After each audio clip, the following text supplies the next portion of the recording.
High, সবাইকে আমার চ্যানেলে আরও একবার স্বাগত জানাই। আমার পাকশালায় আজকে নায়কের চরিত্রে রয়েছে ডুমুর, যার খাদ্যগুণ এবং উপকারিতা প্রচুর। আমি আর শাশুড়ি মা সেদিন বাজারে গিয়ে ঘুরতে ঘুরতে এনার দেখা পেয়েই তুলে নিয়ে বাড়ি চলে এলাম, কারণ এনার দেখা সাক্ষাৎ তো সচরাচর হয় না। যেহেতু ডুমুর আমি প্রথমবারের জন্য রান্না করছি, তাই বড়দের কাছ থেকে জেনে নিয়েছি ঠিক কেমনভাবে করলে ঠিকঠাক হবে। তাই সবার কাছ থেকে আলাদা আলাদা টিপস পেয়েছি। যেমন ডুমুর কাটার পর যে জলে আমরা ডুমুরটা পরিষ্কার করব, সেই জলে আটা বা ময়দা দিয়ে দিলে খুব সহজেই ময়লাগুলো চলে যাবে। আবার কেউ বলেছে ডুমুরের বীজ ফেলে দিতে হয়, আবার কোনো কোনো মানুষ বলেছে ডুমুরের বীজ খাওয়া যায়। তাই সবার কাছ থেকে জানার পর আমার নিজের যেমনটা মনে হয়েছে ঠিক তেমনভাবেই আমি করেছি, আর সবার বুদ্ধি একটু একটু কাজে লাগিয়েছি। যেমন একজন আমার বলেছে ডুমুরের আঠালো কষ হাতে লাগলে হাত কালো হয়ে যাওয়ার সম্ভাবনা থাকে, তাই হাতে একটু সর্ষের তেল মাখিয়ে নিতে হবে। তাই ডুমুর রান্নার পূর্বেই আমি হাতে সামান্য সর্ষের তেল মেখে নিয়েছি। আর এখানে ডুমুরটা টুকরো টুকরো করে কেটে হলুদ আর ময়দা মেশানো জলে ফেলে দিচ্ছি। আর হলুদ দেওয়ার কারণ হচ্ছে ডুমুরের আঠাতে ডুমুরগুলো যাতে কালো না হয়ে যায়। আর যে সমস্ত জিনিস কাটতে বাটতে এত সময় সাপেক্ষ, সেই সমস্ত জিনিসেরই টেস্ট অসম্ভব সুন্দর। সে যাই হোক, যেমনটা আমি প্রথমেই বললাম, ডুমুরের প্রচুর খাদ্যগুণ এবং উপকারিতা রয়েছে। যেমন শরীরের ওজন দ্রুত কমাতে ডুমুর খুব উপকারী। ডুমুর আমাদের শরীরে আয়রনের পরিমাণকে স্বাভাবিক রাখে। নিয়মিত ডুমুর খেলে হৃদরোগের ঝুঁকি কমে। আর নিয়মিত ও পরিমিত ডুমুর খেলে উচ্চ রক্তচাপ হওয়ার আশঙ্কা কমে। ডুমুর ফল কোষ্ঠকাঠিন্য কমায়, ফোড়া আর চর্মরোগ নিরাময় করে। ডুমুর ফল ক্যান্সারের ঝুঁকি কমায়। কিডনিতে পাথর জমলে ডুমুর জলে ফুটিয়ে খাওয়া উপকারী। ডায়াবেটিস রোগীদের জন্য ডুমুরের উপকারিতা প্রচুর।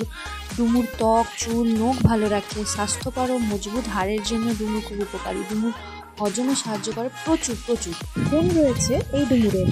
আর এত কথা বলতে বলতে আমার ডুমুর কেটে ধুয়ে পরিষ্কার করা হয়ে গেছে। তারপর একটা মিক্সিং জারে গোটা জিরে, কয়েকটা গোটা গোলমরিচ আর পরিমাণ মতো কাঁচা লঙ্কা নিয়ে একটা স্মুথ পেস্ট বানিয়ে নিতে হবে।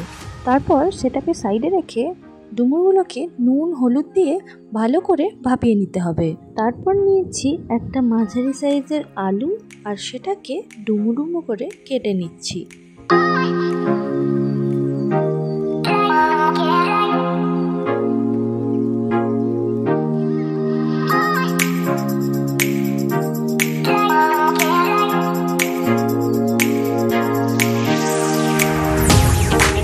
কড়াই ফ্লেমে বসিয়ে তাতে দিয়ে দিতে হবে পরিমাণ মতো সর্ষের তেল। আর তেল গরম হয়ে এলে তাতে দিয়ে দিতে হবে ডুমো ডুমো করে কাটা আলুগুলো। তারপর আলুগুলোকে গোল্ডেন ব্রাউন করে ভালোভাবে ভেজে নিতে হবে। আলুগুলো ভাজা হয়ে গেলে একটা পাত্রে তুলে নিতে হবে। তারপর সেই তেলেই ভেজে নিতে হবে আগের থেকে ভাপিয়ে রাখা ডুমুরগুলো।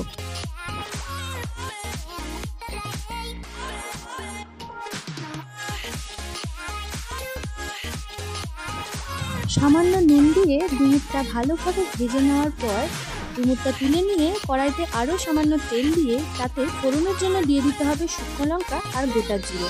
আর ফোড়নের ভালো গন্ধ আসা শুরু হলে তার মধ্যে দিয়ে দিতে হবে আগের থেকে করে রাখা মশলা আর হলুদ।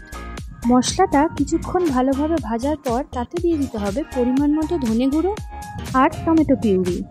তারপর আবার ভালো মতন কষাতে হবে। মশলা থেকে তেল ছেড়ে হলে তাতে দিয়ে দিতে হবে আগের থেকে ভেজে রাখা আলুগুলো। তারপর দিয়ে দিতে হবে ভেজে রাখা ডুমুরগুলো। তারপর আরও কিছুক্ষণ কষাতে হবে। 2-3 মিনিট কষানোর পর তাতে দিয়ে দিতে হবে গরম জল। আর গরম জল দেওয়ার পর ঢাকনা দিয়ে কিছুক্ষণ ঢেকে সেদ্ধ হতে দিতে হবে। তারপর ঢাকনা খুলে পরিমাণ মতো দিতে হবে মিষ্টি। আর সবশেষে নামানোর আগে দিয়ে দিতে হবে ঘি আর গরম মশলা। তাহলেই তৈরি টেস্টি ডুমুরের ডালনা।